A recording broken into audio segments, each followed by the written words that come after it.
In 1898, when the world was just waking up to the thrill of the automobile, we are about to show you is the first act of our mobility trilogy.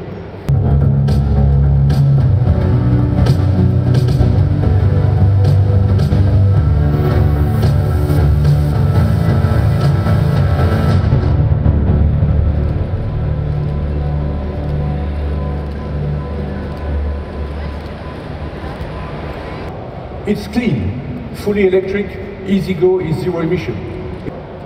What if EasyGo became part of a city's calling card?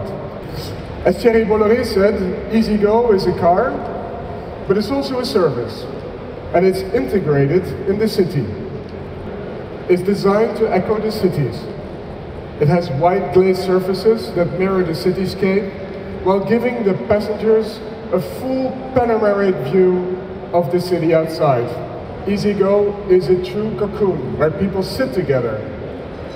We could have chosen to give everyone their own private bubble, but we chose to design a warm, welcoming space for people